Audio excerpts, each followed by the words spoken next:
How's it gaming? I'm Phil in the Blanks, and welcome back to the Black Box Files. This is File 4. You mean I gotta use my hands for this? This is a baby's toy. This is Wild Gunman for the NES, and it offers quite a few important firsts for the NES. Most importantly, this is the first NES game to be featured in a big blockbuster movie. I got it working! My dad taught me about these. It is Wild Gunman. How do you play this thing? I'll show you, kid. I'm a crack shot at this. You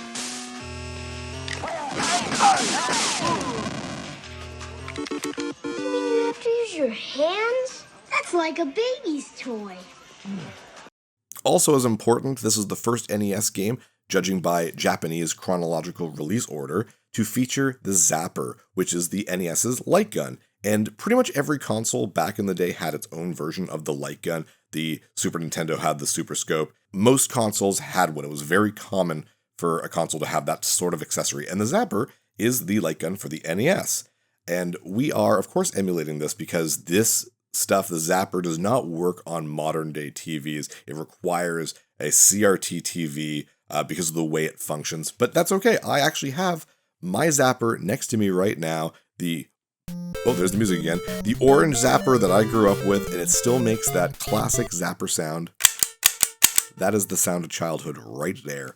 But unfortunately, it is a lot easier to play this game with a mouse cursor pointed at the screen, so it does take away a little bit of the challenge away from it. We'll do all three games. We'll start with Game A, which is One Outlaw. Another big first for the NES through this game is the presence of more realistic real-world violence, because instead of, pinball and sports, you are shooting people. Like that. So the point of the game, obviously, is to shoot this guy. Each gunman has a target time, and you need to shoot him before that. Now, this is really easy because, again, I have a mouse cursor just pointing at the screen, so I can get this under, like, a 40th of a second pretty much every time, even while talking. Let's see, there you go. But what you're supposed to do is be like 6 feet away from the TV screen. Back then, TVs were tiny, right? And you have your Zapper by the hip, and then you actually bring it up and aim it, and it's like a quick draw thing. I guess the closest thing nowadays is 1-2 switch, which kind of has the similar thing, except it's not against a computer, it's against a friend. But man, that was a pretty cool idea back then. You don't need to aim it anywhere near the guy, it just needs to be at the TV screen. You'll notice that when I fire, the screen turns white for a single frame, and the Zapper is picking that information up, and it's seeing that and being like, all right, you did it in time, so I'm registering this as a hit. Doesn't matter where it is on the screen, it just has to see that white, which is pretty cool. It's a neat idea. Now, another kind of fun thing about the Zapper and Wild Gunman specifically is that Wild Gunman actually is an old thing Nintendo used to do before video games, kind of. More like when they were doing amusement games and stuff like that. They did have an at-home toy called the Wild Gunman that used almost like a little laser pointer. I don't know exactly how it worked or anything. You probably look on YouTube and find that out. That would have a little guy, and you'd shoot him in a specific target, and it would like fall down. You kind of set him back up again. It was pretty cool. There was also an amusement attraction kind of game that used actual actors. Concentrating against this guy. Used actual actors and film footage, and you'd have to fire at specific points, and it would change the footage to show the guy dying instead of you dying. It was pretty neat, but this is actually kind of a video game version of that, so it's kind of neat that, I guess you can call this like Wild Gunman 3, it's a sequel. That's pretty cool. As you can see, this is very easy. There's not a lot to this game. It's very much a novelty, especially compared to a lot of the other games at the NES's launch in 1985. If for whatever reason you do shoot before he says fire, you do get a foul, and that counts. Down here next to that gun, you see the 3. That's how many lives or screw-ups you have, basically. If you shoot too early, like right now, oh, foul, and then you get this fun little music. That's great music. I like that. Bye. Or if you just don't shoot, you get shot. That wastes a life too. Let's just get shot here. Pretty good, cool looking characters. Also, these characters, these gunmen, are used in Super Smash Bros. For Wii U and Super Smash Bros. Ultimate for Duck Hunts. Final Smash. Duck Hunt will be our next game on the Black Box Files, and is pretty much more known as like the Zapper game. So we'll see that later. But yeah, I like how they incorporated Wild Gunman into Smash Brothers in that sense. And I like how when you die, you get the first instance of classical music with the Funeral March by Frédéric Chopin. But let's check out Game B, Two Outlaws. It's pretty much the same thing, except you have to aim.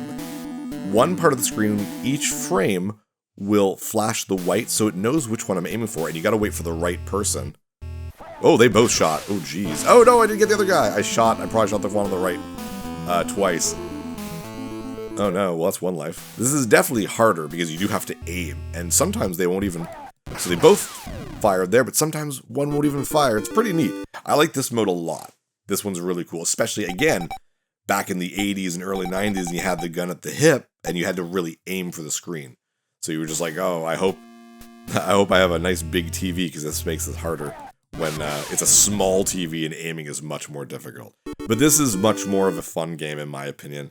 And the reward down there, I should have mentioned this, is actually how much points you're going to get on top of how much time you have left. So pretty neat. No, they're both shooting both times. Sometimes only one will shoot, but the time at the top will show you like which one you should prioritize. It's pretty neat. So we talked about how this was kind of featured, sort of, in Back to the Future. A non-existent... Oops, I shot the wrong guy. A non-existent arcade version of the game was featured in Back to the Future. And the fun part is there's a really neat little Easter egg that Nintendo included when this was re-released for the Wii U, of all things, on the Virtual Console. They released it on October 21st, 2015, which is the same day that Marty goes to in Back to the Future 2, like to the year, to the day. Like, I love that. What a neat little Easter egg that I'm pretty sure like not a lot of people notice, but that's pretty neat. Let's Die on Purpose. We'll check out Game C, which is the most different of these. Yes, game over. Thank you. Fun little music though. Very cute. And Game C is Gang. Alright. This is closer to, like, just a shooter, basically. You don't have a... Well, I guess you have a time limit because they'll shoot you. But you basically just shoot them. You don't have to, like, wait for them to say fire. You just shoot them as soon as they appear. You have a specific amount of bullets as well. I think you start with 15 bullets per round. And there are 10 enemies to take out per level. But this... Aw, damn. This is actually a pretty neat one. And the salute itself, like, the wood is actually... separating these 5 areas. That's kind of where you need to shoot. It doesn't need to be the person. Kind of just needs to be in that square. This is a pretty neat one. I like this one a lot. But even then, like this just goes on forever until you screw up and get a game over. So like I said, this game is definitely more of a novelty compared to baseball and tennis. I'd say even pinball is a little bit more enjoyable than this. But out of the 30 black box titles for the NES. Ah, damn, I thought I got you. 30 black box titles for the NES. Only 4 of them, I believe, are Zapper titles, which is not a lot, because there's only like 10 Zapper titles for the NES in general. So it's not like they used it a lot. So, but every NES pretty much came with a Zapper. I think there were versions or bundles that didn't come with it. But I think 95% of people who had an NES brand new back in the day had the Zapper. But this is definitely not the game that most people associate with the Zapper. Let's call it a day. That was Wild Gunman. Bam. Oh no, I died. Oh no. But yeah, that was Wild Gunman. Pretty neat, but next episode will be the game that most people think of with the Zapper.